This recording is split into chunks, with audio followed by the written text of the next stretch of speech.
ETF index mutual funds నేర్చుకుని stock మార్కెట్లో రాణించాలనుకుంటున్నారా? వెంటనే ఈ నెంబర్కి కాల్ చేయండి. నమస్తే, welcome back to Suman TV. Texas లో ఉంటున్న ప్రతి భారతీయుని వెళ్ళగొడతాం. ఫ్లోరిడా రిపబ్లికన్ పార్టీ నాయకుడి వివాదం ఏంటి? మెడికల్ డిపోర్టేషన్, అమెరికాలో ఉంటున్నటువంటి ఎన్ఆర్ఐలకు కొత్త చిక్కు. మరి L1 వీసాతో వచ్చి H1B వీసాకి చేంజ్ అవ్వచ్చా? ఏఐ టెక్నాలజీతో అమెరికన్స్ కి టాలెంట్ కొరత ఉందా?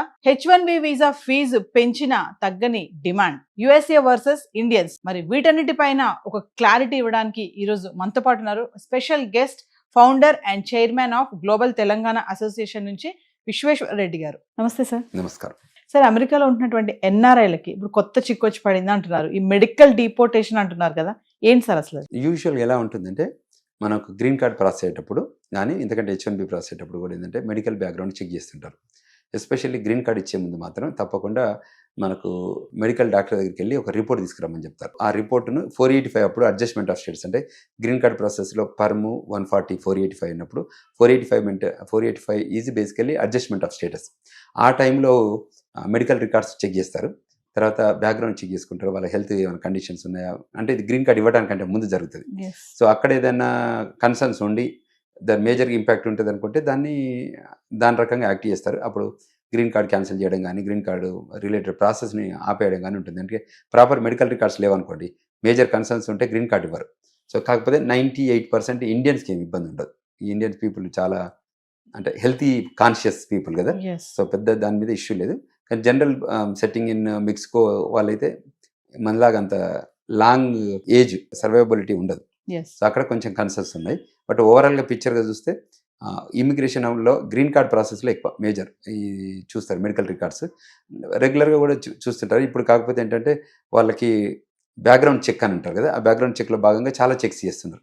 చెక్స్ అండ్ బ్యాలెన్సెస్ చేసి వాళ్ళకే గ్రీన్ కార్డ్ ఇస్తున్నారు. H1B ప్రోగ్రామ్కి అంత సీరియస్నెస్ ఉంటుంది కానీ, బట్ గ్రీన్ కార్డ్ ఇచ్చే ముందు మాత్రం చాలా వెరిఫై చేసుకుంటారు. ఒకసారి గ్రీన్ కార్డ్ ఇచ్చిన తర్వాత మళ్ళీ అంత సీరియస్గా పట్టించుకోరు until and unless you engage in big subject అయితే తప్ప. ఒక ఎన్ఆర్ఐని డిపోర్ట్ చేయాలి అంటే ఏముండాలి సార్? రీజన్స్ ఏముంటాయి? అంటే F1 మీద వచ్చారా, H1 మీద వచ్చారా, గ్రీన్ కార్డ్ మీద వచ్చారా, న్యాచురల్ సిటిజన్షిప్ మీద వచ్చారా, వచ్చాక వాళ్ళు చేస్తున్న వయలేషన్స్ ఏంటి. సో యూజువల్గా ఏంటంటే ఈ సిబిపి ఆఫీసర్స్ కానీ, ఐస్ ఆఫీసర్స్ కానీ వ్యాలిడేట్ చేస్తుంటారు. ఎక్కడన్నా ర్యాండమ్గా వెళ్తే చెక్ చేస్తారు, మీరు ఏంటి మీ ఇమిగ్రేషన్ స్టేటస్ ఏంటి, మీరు ఏంటంటే వాళ్ళు చెప్పాల్సి వస్తుంది. మీ ఐడి అడుగుతారు, ఐడి చూసుకుపోయి వాళ్ళు కంప్యూటర్లో ఎంటర్ చేస్తే మొత్తం హిస్టరీ వస్తుంది. సో అటువంటిది సిచ్యువేషన్లో కొద్దిగా గైడెన్స్ తీసుకోవాలని మేము విజ్ఞప్తి చేస్తున్నాం, ఎందుకంటే అది ఇంపార్టెంట్ ఇన్ లైఫ్లో, కెరీర్లో. బట్ మేజర్గా ఏంటంటే ఏదైనా ఇన్ఫర్మేషనల్ సేకే, అంతేగాని రియాలిటీ వేరే ఉంటుంది, భిన్నంగా ఉంటుంది. మామూలుగా అంటే ఎన్ఆర్ఐ అంటే ఇంకా సెటిల్ అయిపోయారు, వాళ్ళకి ఎటువంటి ప్రాబ్లమ్స్ ఉండవు, ఇంకా వాళ్ళని ఎవరు టచ్ చేయరు అని అంటా ఉంటారు కదా సార్. మరి ఎన్ఆర్ఐస్ వేరు, పర్మనెంట్ రెసిడెంట్ వేరు, సిటిజన్షిప్ వేరు.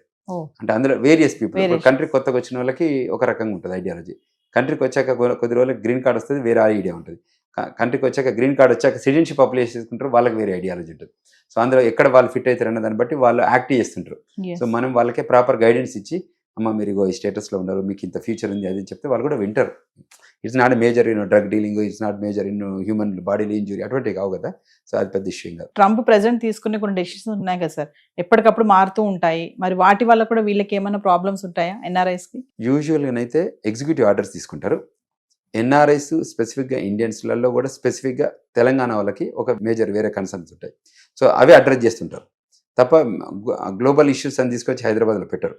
గ్లోబల్ కాన్సులేట్లో, US కాన్సులేట్ ఉంది కదా హైదరాబాద్, దట్ విల్ అడ్రస్ ఇక్కడ ఉన్న eco financial issues, political issues అని అక్కడికి చేరవేస్తుంటుంది ఎప్పటికప్పుడు. So that's the reason. ఇది ఇప్పుడు వీళ్ళ హాస్పిటల్కి వెళ్ళినప్పుడు డీటెయిల్స్ ఇస్తారు కదా సార్, ఏదైతే డీటెయిల్స్ ఉంటాయి, నేమ్ కానీ ఇవన్నీ కూడా డైరెక్ట్ ఐసీకి వెళ్ళిపోతాయి అని చెప్పేసి కూడా అంటున్నారు. అలా కూడా ఈ మెడికల్ డిపోర్టేషన్ చేయొచ్చు దీనివల్ల కూడా అని అంటున్నారు సార్. మరి అంటే యూజువల్గా they have every right to deport, there is no second to it if they validate. ఇప్పుడు మనం ఇక్కడికి వెళ్తుంటే ట్రాఫిక్లో కానిస్టేబుల్ మనం పట్టుకోవాలని డిసైడ్ చేసినాక మనం తప్పించుకోవడానికి ఏం లేదు, మనం ఏం చేయాలన్నా అది చేసుకొని ముందు బయటకు రావడం తప్ప. సో ఇన్ సిమిలర్ లైన్స్లో ఇది కూడా అలాగనే ఉంటుంది. ఈ మెడికల్ డేటా ఏదైతే ఉంటుందో సార్, అదంటే డిపోర్టేషన్కి ఆ డేటా లింక్కి బేస్ అయి ఉంటుందా? ఉండదు, కానీ ఈ మధ్య లింక్ చేస్తున్నారు. ఒకప్పుడు లేదు, ఒకప్పుడు అసలు డేటానే లేదు. ఇప్పుడు డేటా క్రియేట్ అయింది, సాఫ్ట్వేర్ కంటెంట్ క్రియేట్ అయింది, తర్వాత ఆర్టిఫిషియల్ ఇంటెలిజెన్స్ టూల్స్ వచ్చాయి, వచ్చేసరికి గవర్నమెంట్ కూడా దాన్ని సీరియస్గా తీసుకోవాలి కాబట్టి ఆ యాంగిల్ చేస్తుంది. అంటే ఎందుకు సార్, అంటే ట్రంప్ అందరినీ వెనక్కి పంపించే ప్రక్రియ మొదలు పెట్టాడు కాబట్టి అందులో భాగం అనుకోవచ్చా ఇవన్నీ? ట్రంప్ ఎవరిని కూడా వెనకకు పంపట్లేదు. Clarity for the record purposes. Trump ప్రపంచంలో ఉన్న వాళ్ళ దగ్గర నుంచి ప్రపంచ దేశాల వాళ్ళకి 2 ఆఫర్లు ఇస్తున్నాడు. మీ దేశాల్లో మీ దగ్గర టాలెంట్ ఉందా అని అడుగుతున్నాడు. You have extraordinary talent, please do come to the United states. లేదు, మా దగ్గర టాలెంట్ లేదు. Do you have money, treasure, talent treasure ఉందా అని అడిగే. సో ట్రెజర్ కూడా ఎలా ఉంటుందంటే మీకు ఫైనాన్షియల్ న్యూ మనీ అన్నట్టు, అంటే మనీ లాండరింగ్ రిలేటెడ్ లేకపోతే ఇటువంటి అన్టాక్స్డ్ పెయిడ్ డబ్బు అడగరు, ట్యాక్స్ పెయిడ్ మనీ కావాలి. సో ఆ యాంగిల్లో EB-5 ప్రోగ్రాంలో వాళ్ళు వెరిఫై చేసుకుంటారు. సో అందులో భాగంగానే ఈ డెసిషన్ తీసుకుంటారు. So coming to NRF life గురించి మాట్లాడుకుంటే ప్రజెంట్ టైంలో ఎలా ఉంది అంటారు? అక్కడ వాళ్ళకి సేఫ్ అండ్ సెక్యూరిటీ ఉంది అనుకోవచ్చు అంటారా? చాలా సేఫ్టీ ఉంది, చాలా సెక్యూరిటీ ఉంది. ఓన్లీ కన్సర్న్స్ ఏంటంటే ఎక్కడైతే ప్రిస్క్రైబ్డ్ ప్లేసెస్ ఉంటాయో వాటి దగ్గరికి మీరు వెళ్ళొద్దు. మీరు అక్కడికి వెళ్ళిన పర్పస్ మాస్టర్ చేయడానికి, మీరు ఓన్లీ ఫోకస్ ఆన్ మాస్టర్సే చేయండి. అది కాకుండా మళ్ళీ వేరే ఒక ఏదైనా ఆలోచన విధానం పెట్టుకుంటే అది మీకే ఇబ్బంది అవుతుంది అనే ఉద్దేశం చెప్తున్నాం. సో మేము ఒక 20 ఏళ్ళ నుంచి ఉన్నాం, మేము కూడా గైడ్ చేస్తాం వాళ్ళకి. మీరు ఈ ఇయర్లో ఇట్లుంటే బాగుంటుంది, ఈ ఇయర్లో ఇట్లా బాగుంటుంది అని చెప్తే దాని ప్రకారం గైడ్ చేస్తాం, వాళ్ళు ఫాలో అవుతుంటారు. అక్కడక్కడ సమ్ పర్సంటేజ్, ఇప్పుడు because of the large volume of the people some percentage occurrence will be there. ఆ అకరెన్స్ని మనం మొత్తం ప్రైమరీగా మొత్తం కంపెనీకి చూపించుకోలేం కదా, Yes. సో అదే జరుగుతుంది. Thank you sir. Thank you very much.